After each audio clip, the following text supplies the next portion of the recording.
lived in pretty Bella intense. Vista. We lived on the crest of a hill going down to Lake Ann. Yeah. And we parked the pontoon in the backyard. Well, when you came up over the top of the hill, you could see over our 6-foot high wooden fence and see the pontoon. So we had to do something to hide it because you could see it. You have a boat? No way. You have to cover that. Oh my goodness. That's exactly what I showed Well, you. that's That's it, man. Stinks is what it does. It's gone up by like 600% since we started moving there. It's dumb. And the amenities have gone. Yes. Yeah.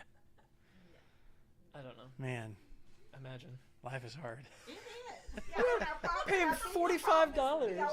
Paying $45 for them to tell me I can't do something. It stinks, man. But on the other hand, it's supposed to keep our property values high. Supposed to. Yeah. That's the goal. That's the purpose.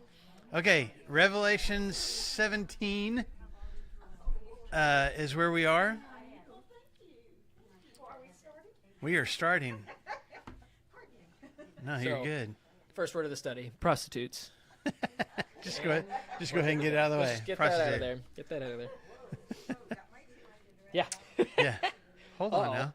I thought What this did was he a say? Bible class. What did the youth minister say? Okay, so we went through a lot of information last week. So if you were with us, I think I watched the very end of last week's class again yesterday just to make sure where we left off.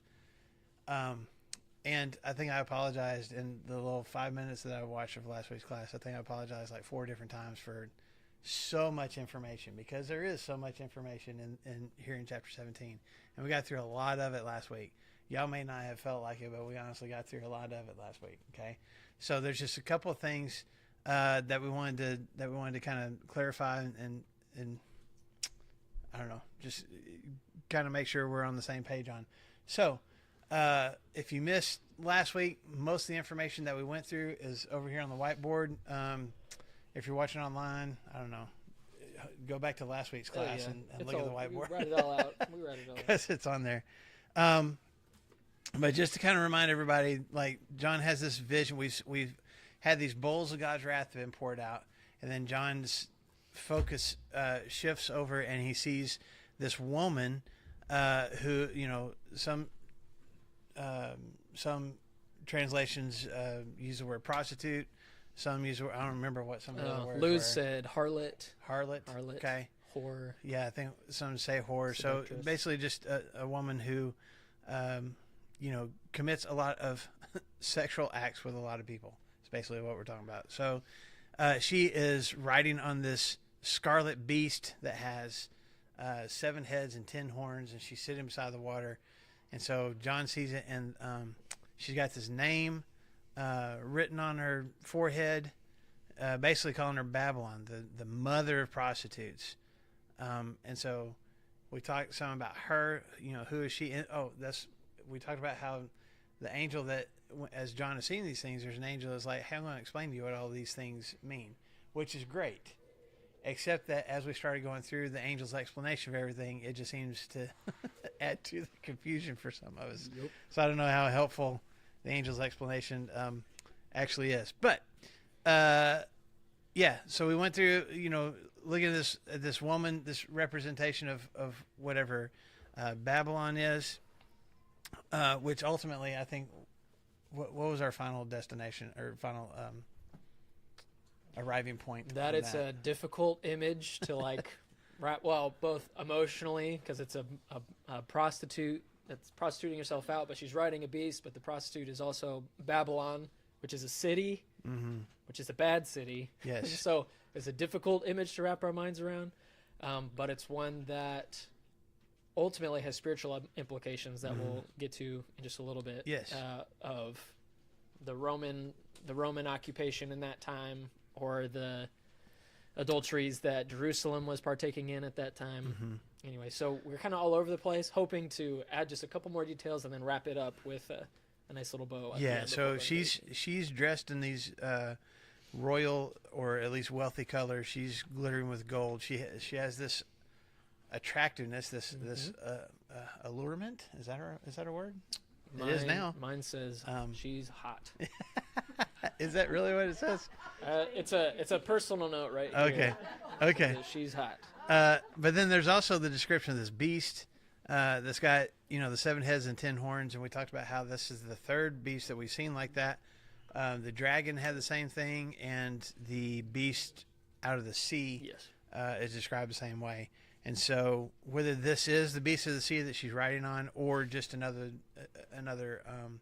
beast similar to it, it's representative, like she is connected with Satan and with evil and with opposition to Jesus and God and the Lamb and all the different imagery that we've seen about those things so far. So she's representative of that? the beast is, and she is riding on the beast, and so she is. The beast is going to hate her. Yeah, we didn't finish We're there so last close. week. Yeah, But we're almost no. there. Spoiler We alert. did Yeah. we did mention it last week because as we were reading through it, but we didn't finish on that last week. So I'm just kind of hitting the highlights of some of the things we talked about. We talked about these 7 heads. The angel says the 7 heads are 7 hills, but they're also 7 kings. So we talked about the possibilities there down at the bottom. The 7 hills, it could be Rome, it could be Jerusalem, possibly Empires, something emperors, else. The kings could be different empires, could be different Roman emperors. There's just a lot of different options as far as that goes. Okay, and that's where we ended class last week. If I can read one everybody's scripture to caught start up. us off Go for it. in chapter 17, verse 9. This calls for a mind of wisdom. Oh no! Oh yeah. Oh no. Oh no! We're in trouble. We're in trouble. It's just harking. Remember, and this is what we're going to talk about today too. This is a particular message for a particular set of people that we talked about in chapters 2 and 3. It's for the 7 churches, and so we always need to keep that in mind. But it's written to them, or it's what's the phrases? It's not written to us, but it's written for us. Yes. So this, remember, Revelation isn't written to Sharon to say like, hey, this is for you. It's written for other people, but we get all of the goodness and the It's spiritual addressed to meat a from certain it group too. of people, but we get to glean stuff from it. Yeah. And so as we walk through all of these difficult things, to know that it could be more clear for the original audience, but that also it requires wisdom from us too, and some forethought and some time meditating and chewing on it. Rosemary? Doesn't it in some sense really apply to us too? Because this is teaching and giving us an imagery of the end times. Yes. So, excuse me. So, part of it, Rosemary, is about end times. But what we're going to discover, and we have a goal of getting actually through chapter 18 today. So that's why. No, I'm serious. And then we can, That's why I'm hustling through. Hustling through our review of last week so we can finish these last verses of 17. Stop. I know it's going to be fine. It's going to be fine. You of faith. But to finish my thought, it's yes, there's some end time imagery here, but also, as we're going to see in chapter 18, it's also about just a reassurance. What is the title of this class? It's blessed. Like we're supposed to feel blessed when we read these things, and we have felt confused. We have felt scared. There's a lot of different emotions that we experience as we're reading through Revelation. But ultimately, it is God is going to set everything right, and God is going. There is evil in the world. There are forces that have attacked God's church and will continue to until the end comes, until ultimately He sets everything right, and that should be a source of joy for us and a source of blessing for us if we keep that in mind as we're reading through all these things. So let's read about these, kind of investigate these 10 horns real quick that we didn't get to last week. So I'm going to start in verse 12. I'm going to read through the end of the chapter. We're still in chapter 17. The angel is still talking to John. It says, the 10 horns that you saw are 10 kings who have not yet received a kingdom, but who for 1 hour will receive authority as kings along with the beast. They have one purpose and will give their power and authority to the beast. They will make war against the Lamb, but the Lamb will overcome them, because He is Lord of lords and King of kings, and with Him will be His called, chosen, and faithful followers. Then the angel said to me, the waters you saw where the prostitute sits are peoples and multitudes and nations and languages. And the beast and the 10 horns you saw will hate the prostitute, and they will bring her to ruin and leave her naked, and they will eat her flesh and burn her with fire. For God has put it into their hearts to accomplish his purpose by agreeing to give the beast their power to rule until God's words are fulfilled. So again, there's a purpose behind this, and there's a plan for it. And then verse 18, the woman you saw is a great city that rules over the kings of the earth. Okay, so the 10 horns, it says, are 10 kings, but they haven't been given a kingdom yet, but they're going to receive authority as kings along with the beast for 1 hour. Probably not a literal hour, it's more just a metaphor. Like it's a brief amount of time, but they're going to have these guys that don't have a kingdom yet are going to be allowed to have a kingdom for a short amount of time. And they have one purpose. In verse 13, they have one purpose and will give their power and authority to the beast. So they don't have kingdoms. They're going to be given power, but then they're going to give that power to the beast. So even with the short amount of time that they have, the short amount of the limited amount of power that they have, they're going to give that up to the beast ultimately. Now, it says that they have one purpose, and then that purpose you see in verse 14, they're going to make war against the Lamb. Like that seems to be the purpose of these 10 horns, these 10 kings, is to fight against Christ, to fight against his kingdom. Okay? But ultimately, the Lamb is going to be victorious. Now, there's lots of debates over who these 10 kings are. There's a vision that Daniel has that we've already actually talked about when we were talking about the dragon having 10 horns in Daniel chapter 7. Daniel sees a beast with 10 horns, and that particular beast ends up being thrown into a blazing fire. Some also see there's similarities to another vision that Daniel has in Daniel chapter 2 of this statue, and maybe you've heard sermons about this before. The statue that Nebuchadnezzar saw and Daniel interpreted the dream for him, it's a statue, but it's made of like 4 different materials. Like the head is gold, the next level is bronze, iron, and then like iron and clay mixed together. And so Daniel even tells him those are like the head of gold is Babylon, but here's these other 3 kingdoms that are going to come after that. And so the feet and the feet of that vision are made of iron and clay. I'm going to give y'all like here's where this opinion of these 10 kings, what some people's opinion is. In that vision, Daniel 2, you got the feet of it made of iron and clay, which our feet have how many toes? So the 10 toes on the feet would be similar to these 10 kings, and the feet and the feet made of iron and clay would represent the Roman Empire. And if you count backwards from when John, if Domitian is the one that's the Roman emperor when John is writing this, there's 10 emperors of the Roman Empire leading up to that. Does that make sense?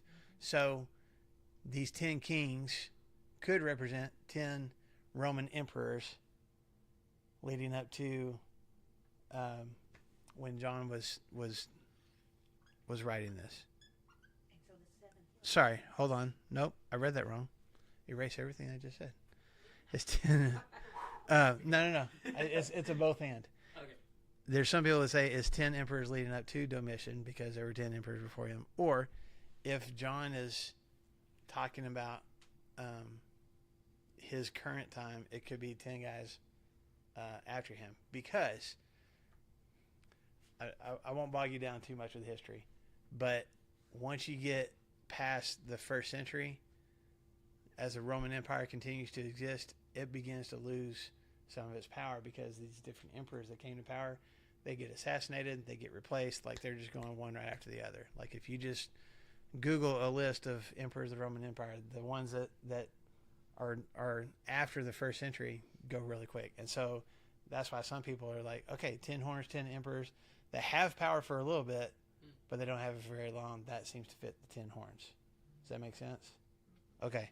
The Roman Empire split too. It did eventually, yeah. It split into East and West, for sure.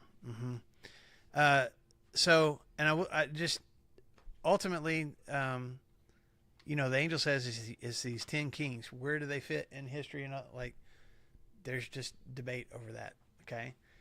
I think the bigger picture, the bigger takeaway that we need to have is their purpose is to fight against the kingdom of God, but ultimately the kingdom of God is going to win. The Lamb's going to win. Why? Because he says he is the King of kings. He is the Lord of lords.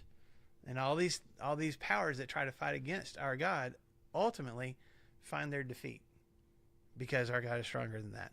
Okay? So that's really all I got about the 10 horns, because there's all sorts of debate about who they are actually. Then he says the waters where the prostitute sits are peoples, multitudes, nations, and languages. I mean, any thought on that other than she's got influence over people's, nations, and languages? No, that's pretty much it. Okay. But then there's kind of a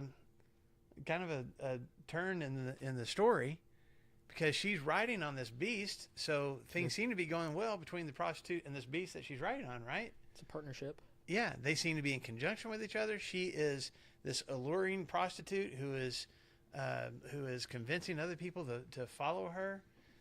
But then what's going to end up happening? Yeah, this beast and the horns on the beast's head are going to hate her, and they're going to turn on her, and basically, bring her to ruin. So it says, in verse 16 in my translation, they will hate the prostitute. They will bring her to ruin. Has anybody got a different word there? They'll leave her desolate or make her desolate. Ouch. Okay. Desolate and what? And naked. Yeah.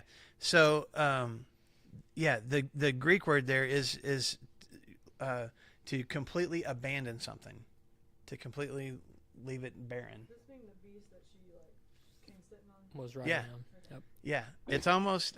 This is not exactly the same, but it's kind of like, you hear stories, and maybe you've experienced it, where somebody's got a dog that's the family pet, but then all of a sudden the dog turns on them and ends up attacking their own. Yeah. Oh, Cujo. Yeah. But that's like there's a symbiotic relationship between this prostitute and this beast, but then all of a sudden the beast turns, okay, and begins to destroy her. But it says it's going to leave her naked, which means all the things that she was clothed with, the purple, the scarlet, the gold, everything that made her look Alluring. and I guess feel beautiful, stripped away from her, because she's left naked now. Okay, no more gold, no more wealth, but then they're also going to eat her flesh and burn her with fire. That's just really kind of graphic, man. Holy cow. As if we haven't touched on graphic before. Right. Now, but he also gives the reason why. What's the reason why?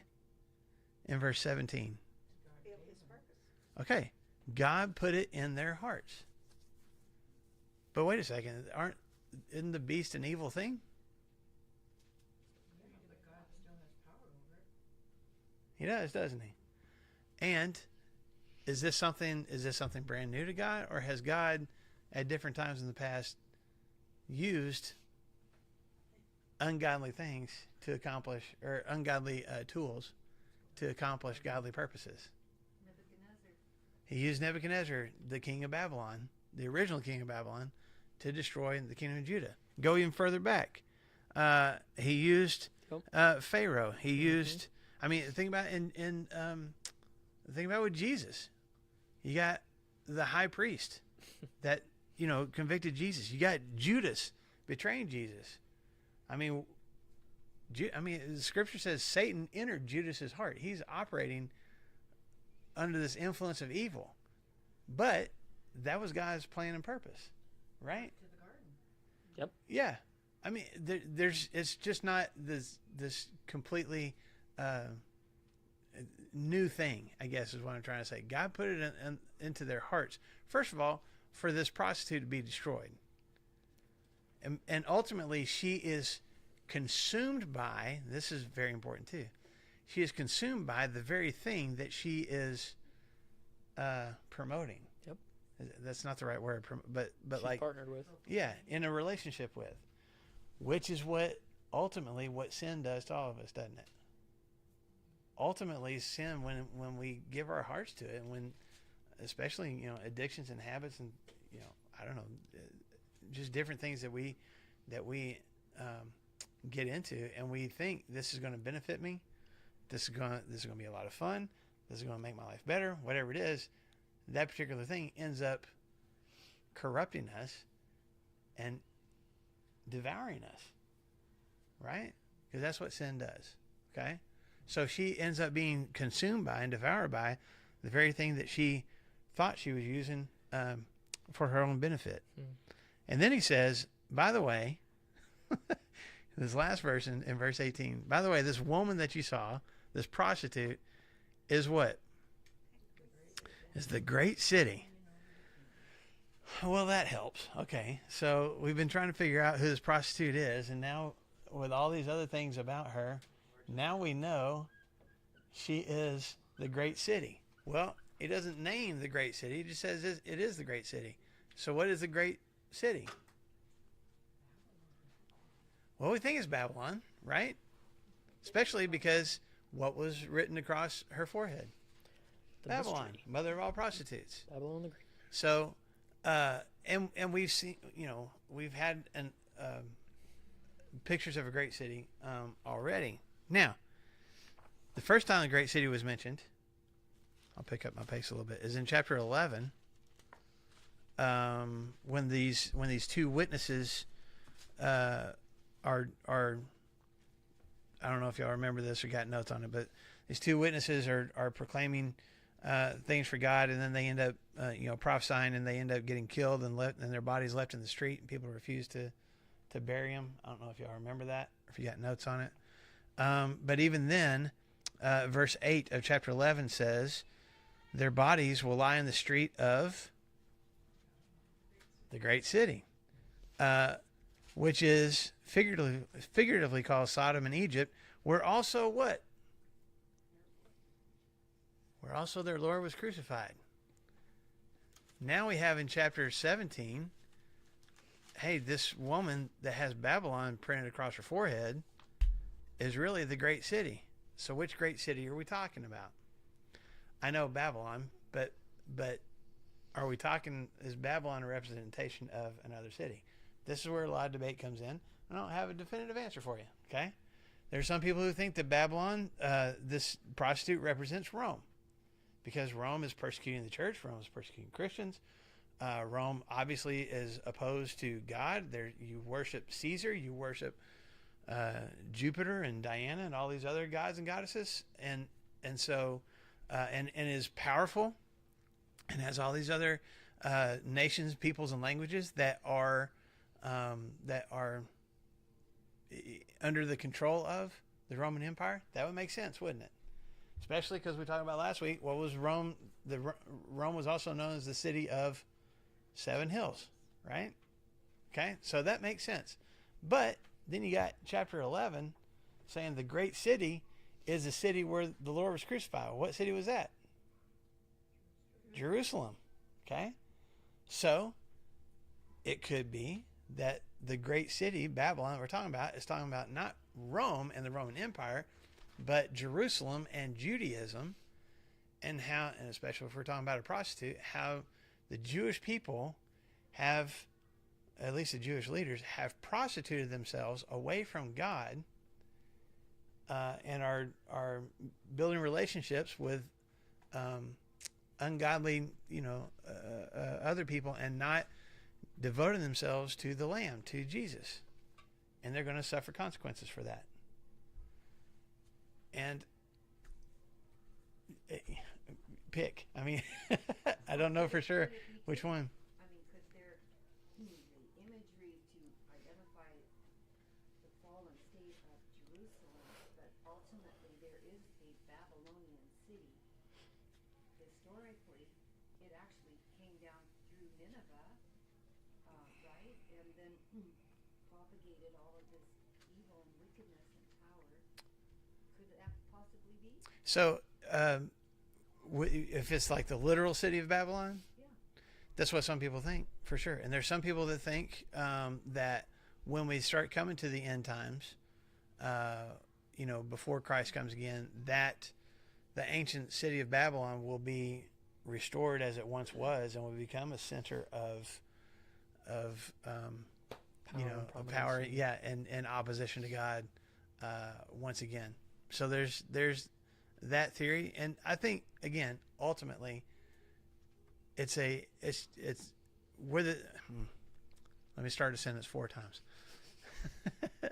I think ultimately, even if John and God through John is talking about a specific city in John's day, I think the principle for us is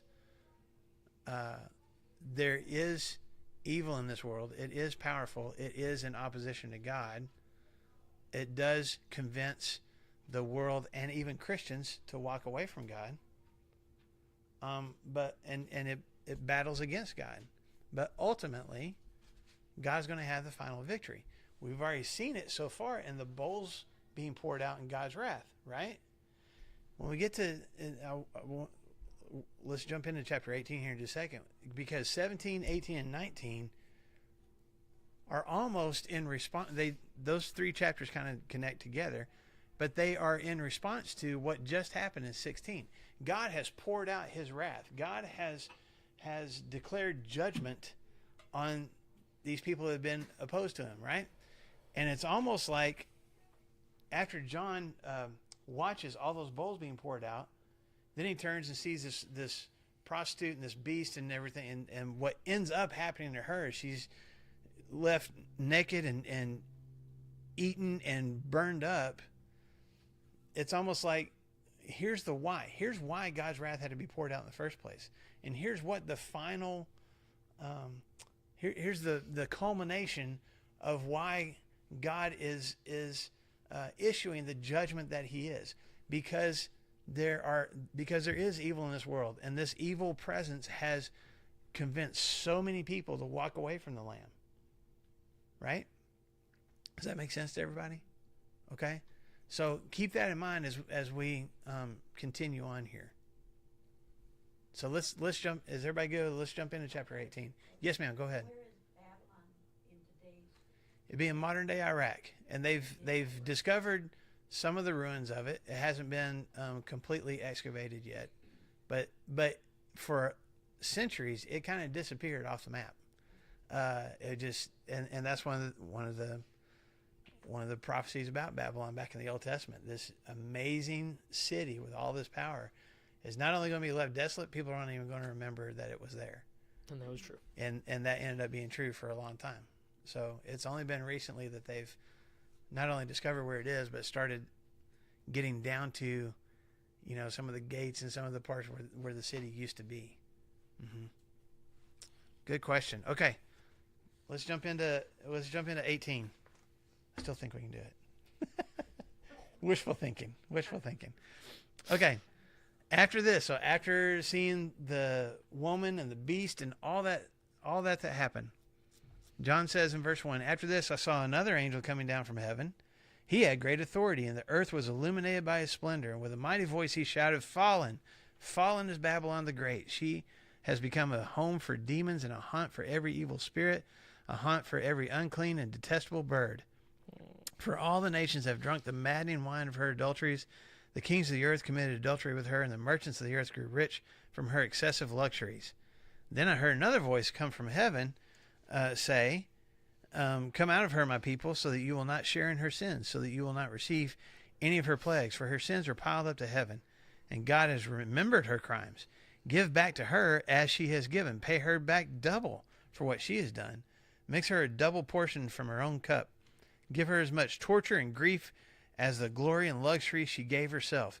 In her heart she boasts, I sit as a queen. I'm not a widow, and I will never mourn. Therefore, in one day her plagues will overtake her, death, mourning, and famine. She will be consumed by fire, for mighty is the Lord God who judges her. And when the kings of the earth who committed adultery with her and shared her luxury see the smoke of her burning, they will weep and mourn over her, and terrified at her torment, they will stand far off and cry, Woe, woe, O great city, O Babylon, city of power! In 1 hour your doom has come. The merchants of the earth will weep and mourn over her because no one buys her cargoes anymore. Cargoes of gold, silver, precious stones, pearls, fine linen, purple silk, scarlet cloth, every sort of citron wood, and articles of lost my place. Articles of every kind made of ivory, costly wood, bronze, iron, and marble. Cargoes of cinnamon, spice, of incense, myrrh, and frankincense, of wine and olive oil, of fine flour and wheat, cattle and sheep, horses and carriages, and bodies and souls of men. They will say, the fruit you long for is gone from you. All your riches and splendor have vanished, never to be recovered. The merchants who sold these things and gained their wealth from her will stand far off, terrified at her torment. They will weep and mourn and cry out, woe, woe, O great city, dressed in fine linen, purple and scarlet, and glittering with gold, precious stones and pearls. In 1 hour such great wealth has been brought to ruin. Every sea captain and all who travel by ship, the sailors and all who earn their living from the sea will stand far off. When they see the smoke of her burning, they will exclaim, was there ever a city like this great city? They will throw dust on their heads and with weeping and mourning cry out, woe, woe, O great city, where all who had ships on the sea became rich through her wealth. In 1 hour she has been brought to ruin. Rejoice over her, O heaven. Rejoice, saints and apostles and prophets. God has judged her for the way she treated you. Then a mighty angel picked up a boulder the size of a large millstone and threw it into the sea, and said, with such violence, the great city of Babylon will be thrown down, never to be found again. The music of harpists and musicians, flute players and trumpeters will never be heard in you again. No workman of any trade will ever be found in you again. The sound of a millstone will never be heard in you again. The light of a lamp will never shine in you again. The voice of the bridegroom and bride will never be heard in you again. Your merchants were the world's great men. By your magic spell, all the nations were led astray. In her was found the blood of prophets and of the saints and of all who have been killed on the earth. All right. Moving on to 19. We can say that we're done with it. Yeah. So this is this whole chapter is kind of a response, I think, to what just happened in the last paragraph in chapter 17. You had this prostitute on this beast seemingly having a lot of power. The beast has power. The horns on the beast have power. But then the horns and the beast turn on Babylon, on this city, on this woman, devour her, strip her naked, and burn her. And then everything in 18 is kind of a response to Commentary on watching that happen. Okay? Why can't Babylon just be Babylon? right. That's what some people think. Well, I think she's saying, why not just say Babylon instead of all of this prostitute stuff or whatever, right? I know. Like the actual city Oh, of okay. Babylon. Okay. Yeah. Mm-hmm. Why are we trying to figure out if it's Rome or if it's, if it's today's time? Was it Hitler's time? Mm-hmm. Why, it says Babylon. Why can't we take it for Babylon? You can. That is your right to take But it at as this point- Babylon, the literal city of Babylon. Because at this point, Babylon isn't around anymore. And so I it's, think it's already been destroyed by this point in the Roman Empire. yeah. But and it's so still it's- represented. We talked about this. It always, because Babylon was the capital city of the Babylonian Empire that destroyed the kingdom of Judah, carried them off into captivity, destroyed Jerusalem, destroyed the temple, seemingly destroyed everything that in the people's minds of that day, it destroyed the kingdom of God. But then the remnant came back. God restored it. God brought Jerusalem back. He had the temple rebuilt. He allowed Babylon to be conquered. So from that point on in history, now you're talking 500 plus years before Jesus, but from that point on in the Jewish mindset, that was always kind of the standard. If there's a kingdom that is rising up against us as God's people, we'll refer to it as Babylon. So there would be imagery of the Greeks taking over, Jerusalem and Judea.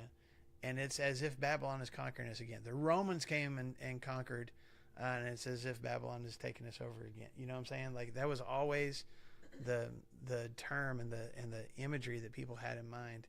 And so that's part of the reason why I think it's used so much here in Revelation, especially your Jewish Christians would have understood the imagery of an ungodly kingdom battling against God's kingdom. Now, could it be the literal city of Babylon? Some people think so. Some people think so. He names it. Yeah. Oh. We're sitting here saying, well, Yeah. look at this. Somebody said, well, he said it's Babylon. Yeah. Yeah. Now, I will say this. If we're taking it more literally, as some people do, if you read through some of this, it'd be hard for it to be the actual city of Babylon, because you got this whole section of these sailors that are, upset about what's happened in Babylon. Well, Babylon wasn't necessarily on a port of the sea. It's inland. It's on a river, and the river eventually gets to the Persian Gulf, but ships didn't travel up from the Persian Gulf to Babylon. There might be like some barges that they might float stuff on, but you know what I'm saying? So But it still depends on the ships to for sure, ship the cargo. for like sure. it was. I'm just saying there's some struggles there with every state. I mean, people are like, well, it's Rome, because look at all the kings and everybody that built wealth because they traded with Rome. Well, Rome's not on the coast either, but there were sailors that sailed to Italy and brought their goods inland to the city of Rome. But so a lot of different things that it could be. Anyway, I don't know. Like, I've been doing a lot of talking this morning. You can jump in and share whatever you want. No, you keep going, man. All right. All I know about 18 is that there's 3 different perspectives. Well, I guess technically 2. So the first 8 verses are looking at the fall of Babylon from heaven's perspective, because it says right there, after this I saw an angel coming down from heaven. So verses 1 through 8 are heaven's perspective on Babylon falling. But then, to Marshall's point, talking about sailors, once you get to verse 9, it says, now whenever the kings of the earth who committed adultery from her. So then 9 through verse 19 is the earth's perspective. So the kings, all of that. So here are people that are living on the planet. Here's their perspective of watching Babylon the Great fall. And then from verse 21 to chapter 19:10. Okay. Yeah, is heaven's perspective again, because then it says, and then the mighty angel picked up a boulder, and so it's like here's spiritually what's happening under, remember we're revealing it. Here's spiritually what's happening, and then what's happening on the earth. That's where Marshall went through the lists of goods and those kinds of things, and then back to the heaven standpoint too. But that kind of helps us see the different, like, okay, I can see what's happening from God's perspective. I can see what's happening from the earth's perspective, and then let's get back to God's again, just to remember all of this is commentary looking back on her falling and being devoured by the beast. Very good. So in the first 3 verses, you got this mighty angel coming down, and Babylon has become this abandoned place, and that's why he says demons and home for demons and evil spirits and unclean and detestable birds. That would have been, especially in the Jewish mindset, just a more graphic way of just saying just completely desolate and barren. This, like, evil spirits were thought to live in lonely, desolate places, caves and things like that, and so that's what has become a Babylon. All these, it's just an abandoned place that the only thing that can or even wants to live there is just this evil stuff that you don't want to have anything to do with. Yep, not a place you want to go. But then verse 3 gives the reasons why. Here's why she was destroyed the way that she was. Okay? Here's the reasons. 1, all nations have drunk the maddening wine of her adulteries, which is the same phrase that was used when the bowls started to be poured out in Revelation chapter 14 and verse 8. If you want to write that reference down, Revelation 14 verse 8 uses the same phrase, the maddening wine of her adulteries. The kings of the earth committed adultery with her, and the merchants of the earth grew rich from her excessive luxuries. That's a really nice way. What does yours say? No, it is. Yeah, the merchants. I've got the same version you got here. Okay. Yeah, merchant of the earth grew rich from her excessive luxuries. Does anybody else have something there besides excessive luxuries there in verse 3? The abundance of her luxury. Abundance of her luxuries. Yours says power? Ooh. Yeah. So the word that we have is luxury in the Greek. It actually means like excessive desire, and some scholars translate it as wantonness, which is a word we don't use very often anymore. But basically, it was usually used in the context of someone who is sexually unrestrained.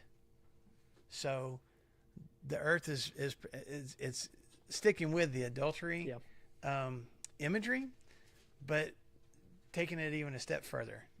Like it's insatiable, almost sexual desires. So it's this, when God sees people committing adultery against Him, it's not just like a sexual act. It's I am choosing. It's like choosing a different spouse. When we're supposed to be married to God, we're choosing a different spouse. That's the way He said it with His people Israel back in the day, and how He continues to feel about the church and stuff. But it's saying this isn't just like a one-time thing. This isn't just something that you kind of dabbled in. That the earth was wrapped up in and craving even more, walking away from a relationship with God. Does that make sense? It makes sense in my head. I don't know that. I'll just read verse 3. All the nations have drunk the maddening wine of her adulteries. I mean, think what perfect power have we had on the planet so far that has followed God completely and just, man, this is the standard, right? None of us have. No nation has. Marshall and I were talking about all of the nations so far from the very beginning of the OG Babylon. This is from their core. They decided to build this tower up to the heavens because they were dissatisfied by being ruled by God. We can rule ourselves, and God topples that. Then here comes Egypt. Whenever Moses comes up to Pharaoh up at the first part, he's like, listen, God says you need to let my people go. Pharaoh's response is, Who's your guy? Who is this guy? He's going to stand against me, who he thought himself as God? And then God topples that nation. And then you've got Babylon, and then Assyria, and the Greeks, and the Persians, and Rome, and Jerusalem. All of these powers that think they're incredible, all have fallen to this adulteress. All of the nations have drunk the maddening wine of her adulteries. And the kings of the earth have committed adultery with her, and the merchants of the earth grew rich from her excessive luxuries. Man, I feel like, let's just put a point of, the spirituality of all of this is that, and I'm not trying to point any fingers of that, the nation that we live in and stuff too, is that not a descriptor of the way that the majority of Americans live? That they're, the merchants of earth grew rich from their excessive luxuries, and not just luxuries in a material sense, but in a sexual sense too. And that not just our nation, but all nations have fallen to this lady that's alluring them with power and alluring them with, she's adorned as a queen. Yeah. And then what do we talk about? That sin right there turns its back on her and then devours her and leaves her naked and strips her down. Yeah. And that's what, I'm just going to give my all into the American dream. I'm going to give my all into being successful in this world, which is great and good things. But whenever I actually give my all into being successful and to having the house and to having the perfect family and the kids and the finances and everything like that, those very same things that we're searching after turn on us and end up kind of what you were talking about with greed. On all of a sudden you realize, I've sacrificed my family for this house. I've sacrificed my spirituality, my relationship with Jesus for this job and for these friendships and for these connections. And John is greatly astonished by those things, but we see it all around us, and we shouldn't be greatly astonished. Yeah. Yes, ma'am. It's just, the picture I'm getting, and just not here, but just as I've read through scriptures, is that when man substitutes the true God for another God, there's always a link with immorality, sexual perversion, that they tag together. Almost always, yeah. Yeah. And then here in Proverbs, I got to go back to Proverbs, chapter 5, it talks about this.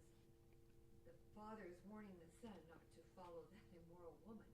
Her feet go down to death. Her steps head straight for Sheol. She doesn't consider the path of life. She doesn't know that her ways are unstable. Yeah. And yet he's telling his son that because the son, I was saying it in jest earlier, but it's true. He's like, but she's fine though. Like and that's where we get in trouble of course I want the house. Of course I want these things. And you know what? Even if I look at lustful images over here, I'm still married. I'm okay. Man, and it is a very, it steps to Sheol. There's a celebrity now, her name is Dojo Cat, and Oh. She dressed herself up just like this woman on the beast. Mm. Oh, Dang. my. Yeah, that's scary. The reality of what all of this is bringing. Yeah, for sure.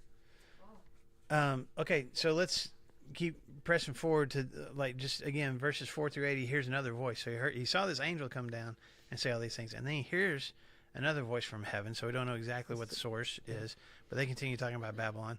But here specifically in verse 4, it says, "Hey, I want my people to come out of her, like get out of the city, get out of Babylon." For two reasons. One, so that they will not what? Okay, I don't want you to do what she is luring you into doing. So get away from her. That's throughout Scripture. The Proverbs 5, as you just shared, like don't even go to her doorway. Ooh. I mean, Paul, tells the Thessalonians, like run away from the very appearance of evil. Right? You guys come out of her. Don't share in what she's doing. But then the second thing is what? So that you will not what? Receive her plague. So bad stuff is about to happen, and if you're in that city, bad stuff's going to happen to you. Think all the way back to the book of Genesis with Sodom and Gomorrah. What was God sending the angels for? Get Lot and his family out. Why? Destruction's coming. Okay? And yet some of Lot's family didn't make it because they didn't get out of the city. They participated, and even if they weren't fully participating, they were still connected. They were still, Their stuff was there. Yeah, Yeah. that's right. And they chose to stay. So, this, coming out of Babylon, some people think that this is talking about when Jesus comes again, that saved Christians are going to be pulled out of the world before the final judgment of God takes place. Some people think that this is talking about Jerusalem and Christians, if this is written before the destruction of Jerusalem, that God is saying, I want you to get out. If Babylon is Jerusalem that's about to be destroyed, I want my people to get out of there before that happens. So that could be it. Some people think that it's just a metaphor, and I mean, this makes sense. It's a metaphor for the church. Don't be like the rest of the world. Get away from what the rest of the world is doing.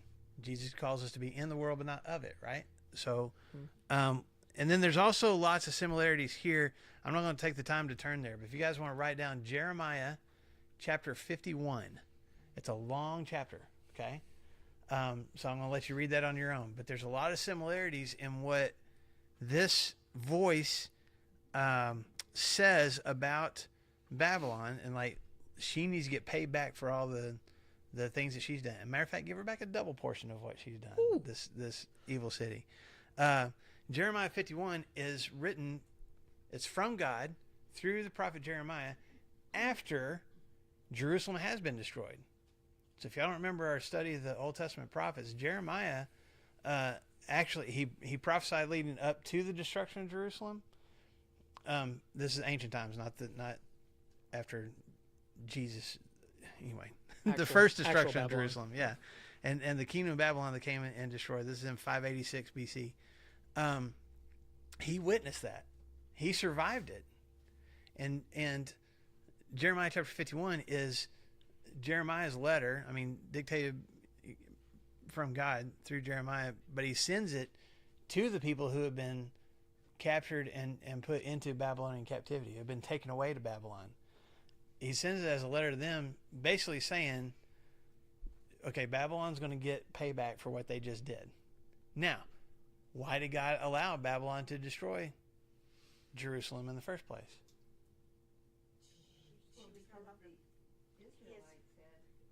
Mm-hmm. Yeah, both of y'all are saying the same thing. Go for We're it. about to go. Go for it. No, that's okay. I was just saying she had left him. Yeah. She was no longer God's people. It was Yeah. Right. And he allowed consequences. He allowed them to be destroyed because of that. But that's the one thing throughout Isaiah, Jeremiah, these different prophets, God has always made the promise, okay, you're going to be destroyed and you deserve it because I've been trying to get y'all to come back to me and you haven't. But even with that destruction, I'm still going to rescue you, right? And this nation that I'm going to allow to seemingly destroy you, I'm going to end up paying them back too. Because It's not over. I'm using something that is not godly to accomplish my purposes, but it's going to get its final consequences too, right? So here's what, and I'll just give you a few things in Jeremiah 51. God's people in Jeremiah 51 are told to flee and not let themselves be caught up in Babylon sins. What does he say right here? Go ahead. This is what I'm going to say. Flee from Babylon. Run for your lives. Run for your lives. That's right. That's right. So he says the same thing there. In Jeremiah 51, it says that Babylon has made the whole earth drunk, and now they're mad. They're angry. It says that Babylon is going to be laid waste and no one will live there. What do we find out? Babylon has become a haunt for evil spirits. And then Babylon didn't see this destruction coming, thought she was invincible. Okay, that's what she says. I sit enthroned as queen. I'm not a widow. I'll never mourn. So again, this is John is hearing these things, but God is using some of the same phrases and some of the same imagery now in John's day that he used for John's ancestors hundreds of years before. Okay? So again, whether he's talking about a literal city of Babylon or Rome or Jerusalem, the bigger takeaway for us is there is evil, and God wants us to come out of that and not be consumed by it ourselves, because ultimately the end of that path is destruction. And when you think everything's fine and there are no consequences, that's when the consequences come on you. He wanted these people to physically get out of the city, like get out of Lot with Lot, get out of the city. I'm going to destroy it. Are you asking? Yeah, no, I know that. She's postulating. I know that's true. Yes. What does he want us to do today? Physically get out of the city, or does he expect us to just spiritually get out of the city? Are we supposed to be the light to the city? I mean, it's just kind of yes. Yeah, it's kind of like, well, I want to do what you want me to do, if I can understand what it is you're saying. Man, it's a good question. Should we leave the city of Babylon nowadays? So I got a response, but I'll let you respond first. Oh, that's fine. I mean, think of where we've come to in this point, and that there are people that have given their allegiance to the beast or the dragon, and that have given their allegiance to Christ. And John has made that very, very, like that distinction very, very clear. And so it says here, for all nations have drunk the manly wine of her adulteries. It's easy for Christians to be able to say, I am a Christian and I worship Jesus. We don't say it out loud. I worship Jesus and my finances, which you were talking about on Sunday. I worship Jesus and materialism. I show up to Sunday and I worship this Jesus, but then I come back home and I don't even realize it, but I'm sitting and worshiping my things or my finances and things like that. And I would think, I mean, where does he want us to go? Does he want us to go to an island? Yeah. I don't think so. I don't think so either. I know, man. But that's what we got with all of the destruction of bowls, was like, even if you go to the mountains, even if you go to the islands, it's coming for you anyway. But that's what, when you get into the early centuries of the church and even into the Middle Ages, that's where the whole concept of monasteries and these monks and stuff, that's part of their mindset, was this world is evil and I don't want to be in an evil world, so I'm going to go live off by myself and separate myself from the rest of the world, because that way I won't be tempted to be in the evil, right? And yet, what did Jesus model for us? Where did Jesus go? I was in a convent. Huh? What was he accused of by other church people of his day? He was being the friend of sinners, being a drunk and a glutton. glutton. I mean, he hung out with the sinners, right? So can I make a statement? Please do. Because I had that mentality the way I was raised. Go to the convent, get away, blah, blah, blah. You know what? The evil is right there. There's still evil when you try to separate yourself too. Yes. Yeah. And that's the reason I was so disillusioned. I thought, these people aren't close to God. They're living just like everything else Right. that I was running away from. Yeah. There's, even when we try to separate ourselves, we still find ourselves being tempted and doing the things that we shouldn't do. In looking at Jesus, he was there in the midst of all of that evil, and yet regularly took himself. Oh, we'll get the FaceTime going. That's okay. regularly. Regularly, I was reading this to the teenagers the other day. He went off into lonely, desolate places, is what it was called, often. Mm-hmm. And who are his people that he hung out with 24 hours a day for three years? His guys. So he was in Babylon. He was in this space where lots of evil and things were. I mean, there's demons and high priests trying to kill him and those kinds of things. And yet he had constant communication with his father. He had time to recharge with his father. And his friends, his immediate people, were around him, keeping him not just company, but giving him strength at the same time, too. And he did the same for them. I wonder if that's what we need to do. Oh, for sure. I fall back on Jesus' actual prayer in John chapter 17. Literally a few hours before he goes to the cross, he's praying to God. And part of that prayer includes him saying, I want to make sure that my followers are not of this world. And he says, I'm not asking you, he says this to God, I'm not asking you to take them out of the world. I just don't want them to be of it. I want them to be in the world, but not of the world. That was Jesus' prayer before he went to the cross for us. And I think that's what I think of the ultimate principle that I see here in Revelation 18 when he says, come out of her. I'm not called to remove myself from people and from relationships and from anybody that has any kind of sin or evil in their lives. I'm just called not to be of those things myself.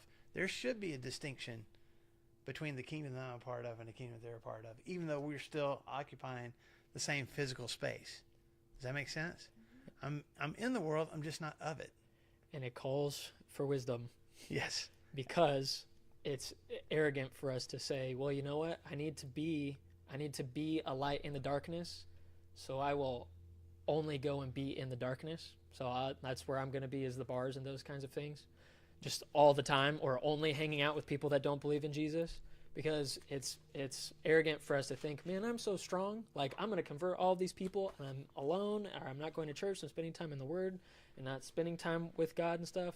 For us to think that we're not going to be affected by those things. Yeah. Sometimes we think that we're stronger than we are. Jesus needed 12 guys, yeah. 3 guys, 1 guy that he could be with, and he needed time with the Father. Yeah. And I think we need to consider that too. So let me do this real quick. We can do this. We're not going to get to the end, but we're going to get close. Just in verses 9 through 20. Okay. I know that's a big chunk, but I can kind of summarize that for you.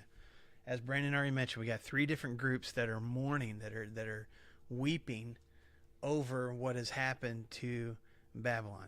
First group is who? The kings of the earth, and they mourn because, and each one of them says, here's the reason why they're mourning, because they used to commit adulteries with her. Okay, so they used to buy into just her lifestyle and the things that she could provide for them. As a quick, Go ahead. Remember, they're not mourning because they have lost a love partner. They're mourning the things that she gave them. Yeah. All of this cargo, and I said, man, this really stinks that I don't have. I'm not the sad benefits. that happened to her. I'm sad that I don't get to have the that benefits anymore. Yeah. Mm-hmm. Because the second group is who in verse 11? Merchants. The merchants of the earth, because no one buys their cargoes anymore. All that huge long list of stuff, no one buys those things anymore, and all her luxury and her splendor are gone. And then the third group in verse 17? Sea captains. Okay, sea captains and sailors, they're going to mourn because all the wealth that they used to get from trading with her is now gone. So to your point, here's this, whatever it is that Babylon represents, and again, ultimately it's just opposition to God. There's good things that have been coming from it, but when she's destroyed, it's not even mourning for like her herself. Now I've lost out on all the things that I used to get. Go ahead. No, I hate to think if this is the Roman Empire, if the Roman Empire falls, I'm not like, man, I'm just this big patriot for the Romans and everything. I'm sad because there's no ships coming in from Rome anymore bringing all their goods. Like, I don't care, and I wonder about America and stuff today. If America went down, would I be sad, like, man, America, the home of the free, and land of the brave?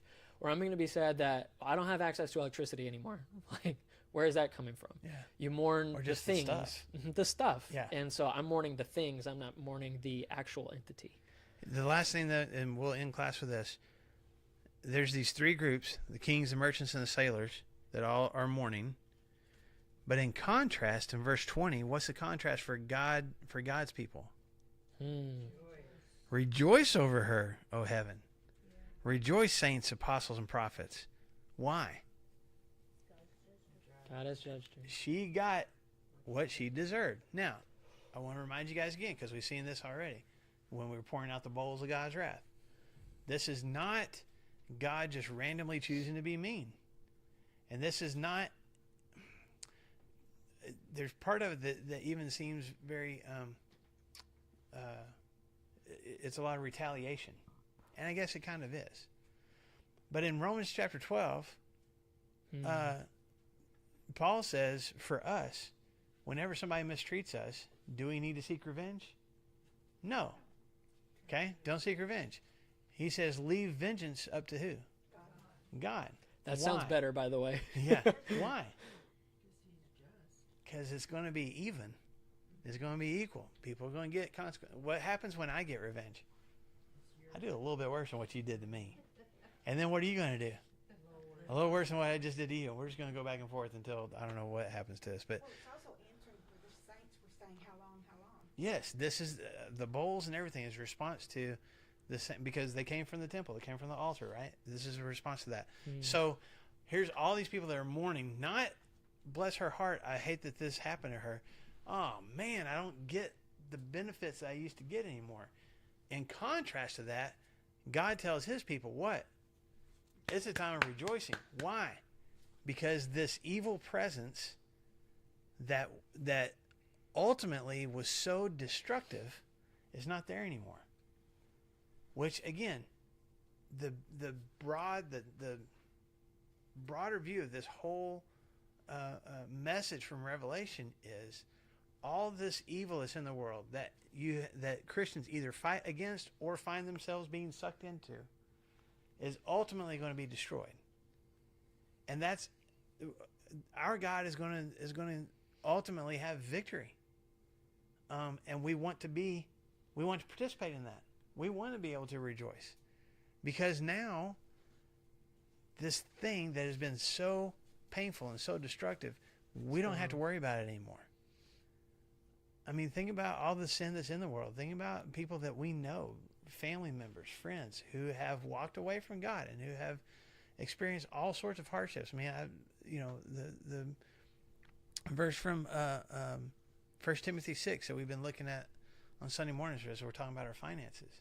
The people who love money have pierced themselves with many griefs. Because that's what sin does. It eventually hurts us. It consumes us. It destroys us. So God is destroying the destroyer. That's worth celebrating. That's worth feeling blessed and having some peace about. So let's end on a good note today. Let's let that be the thing that we end on and think about today. And then next week, we'll finish out this. And the first part of 19 is still more of this reaction to Babylon being destroyed. And then we'll get into this battle between Jesus and the forces of evil. So excited. All right. Thank you. Thank you for coming. Man, I thought we could get there, but that's all right. We got caught up. I really did. We did really talk did. about it. We said, I bet you. Yes, ma'am. Yes, ma'am. Glad to be a part of it. Oh, we will have class next week. I will not be here because it's spring break and we're going on a trip, but Brandon will be here. So we're still having class. There will be childcare. Everything's good with that. I won't be here for the next 2 weeks. I'm going to Cincinnati. Ooh. Solid. 4? Marley's going. It's her best friend's birthday, and I. For 2 weeks? No. We're leaving on Tuesday, coming back on a Tuesday. Oh, so it will be 2 Tuesdays. Okay.